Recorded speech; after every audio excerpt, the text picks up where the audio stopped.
श्री विष्णु पुराण प्रथम अंश 21वां अध्याय। कश्यप जी की अन्य स्त्रियों के वंश एवं मरुदगण की उत्पत्ति का वर्णन। श्री पराशर जी बोले, सहरलाद के पुत्र आयुष्मान, शिबी और वाशकल थे तथा प्रहलाद के पुत्र विरोचन थे और विरोचन से बलि का जन्म हुआ। हे महामुने, बलि के 100 पुत्र थे, जिनमें बाणासुर सबसे बड़ा था। हिरण्याक्ष के पुत्र उत्कुर, शकुनी, भूत संतापन, महानाभ, महाबाहु तथा कालनाभ आदि सभी महाबलवान थे। कश्यप जी की एक दूसरी स्त्री दनु के पुत्र द्विमूर्धा, शंबर, अयोमुख, शंकुशिरा, कपिल, शंकर, एक चक्र, महाभाऊ, तारक, महाबल, सर्वभानु, वृपपर्वा, महाबली, पुलोम और परम पराक्रमी विप्रचिति थे। ये सब दनु के पुत्र विख्यात हैं। सर्वभानु की कन्या प्रभा थी तथा शर्मिष्ठा, उपदानी और हयशिरा, ये वृषपर्वा की परम सुंदरी कन्याएं विख्यात हैं। वैश्वानर की पुलोमा और कालका 2 पुत्रियां थीं। हे महाभाग, वे दोनों कन्याएं मरीचि नंदन कश्यप जी की भार्या हुई। उनके पुत्र 60,000 दानव श्रेष्ठ हुए। मरीचि नंदन कश्यप जी के वे सभी पुत्र पोलोम और कालकेय कहलाए। इनके सिवा विप्रचित के सिंहिका के गर्भ से और भी बहुत से महाबलवान, भयंकर और अति क्रूर पुत्र उत्पन्न हुए। वे वंश शल्य, बलवान, नभ, महाबली, वातापी, नमुची, इलवल, खसरिम, अंधक, नरक, कालनाभ, महावीर, सर्वभानु और महादैत्य वक्त्र योधी थे। ये सब दानव श्रेष्ठ दनु के वंश को बढ़ाने वाले थे। इनके और भी सैकड़ों हजारों पुत्र पौत्रादि हुए। महान तपस्या द्वारा आत्मज्ञान संपन्न दैत्यवर प्रहलाद जी के कुल में निवात कवच नामक दैत्य उत्पन्न हुआ। कश्यप जी स्त्री ताम्रा की शुकी, शयनी, भासी, सुग्रीवी, शुचि और गंधरिका, ये 6 अति प्रभावशालिनी कन्याएं कही जाती हैं। शुकी से शुक्र, उल्लूक एवं उल्लूकों के प्रतिपक्षी काक आदि उत्पन्न हुए तथा शयनी से शयन, बाज, भासी से भास और गृद्धध्रिका से गृद्धों का जन्म हुआ।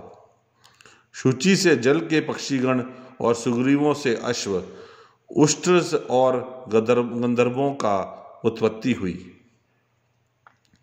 इस प्रकार यह ताम्रा का वंश कहा जाता है। विंता के गरुड़ और अरुण, ये 2 पुत्र विख्यात हैं। इनमें पक्षियों में श्रेष्ठ सुपर्ण गरुड़ जी अति भयंकर और सर्पों को खाने वाले हैं।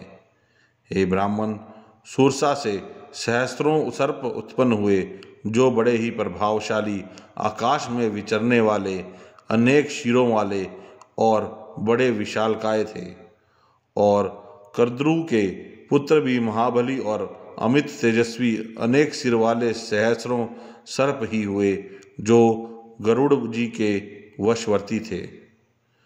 उनमें से शेष, वासुकी, तक्षक, शंखश्वेत, महापद्य, कंबल, अश्वत्र, एलापुत्र, नाग, करकोटक, धनंजय तथा और भी अनेक उग्र विषधर एवं काटने वाले सर्प प्रधान हैं। क्रोधवशा के पुत्र क्रोधवशगण हैं।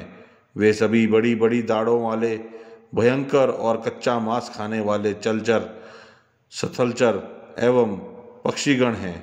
महाबली पिशाचों को भी क्रोधों ने ही जन्म दिया है। सुरभि से गौ और महिष आदि की उत्पत्ति हुई तथा ईरा से वृक्ष, लता, बेल और सब प्रकार के तृण उत्पन्न हुए हैं। खसा ने यक्ष और राक्षसों को, मुनि से अप्सराओं को तथा अरिष्ठा ने अति समर्थ गंधर्वों को जन्म दिया। ये सब स्थावर जंगम कश्यप जी की संतान हुए। इनके और भी सैकड़ों हजारों पुत्र पुत्रादि हुए। हे ब्राह्मण, यह सवारोचिष मनवंतर की सृष्टि का वर्णन कहा जाता है। वैवस्वत मनवंतर के आरंभ में महान वारुण यज्ञ हुआ, उसमें ब्रह्मा जी होता थे। अब मैं उनकी प्रजा का वर्णन करता हूँ। हे साधु श्रेष्ठ, पूर्व मनवंतर में जो सप्तऋषि गण स्वयं ब्रह्मा जी के मानस पुत्र रूप से उत्पन्न हुए थे, उन्हीं को ब्रह्मा जी ने इस कल्प में गंधर्व, नाग, देव और दानव की पितृ रूप से निश्चित किया।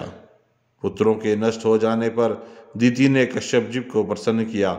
उसकी सम्यक आराधना से संतुष्ट हो तपस्वियों में श्रेष्ठ कश्यप जी ने उसे वर देकर प्रसन्न किया। उस समय उसने इंद्र के वध करने में समर्थ एक अति तेजस्वी पुत्र वर मांगा।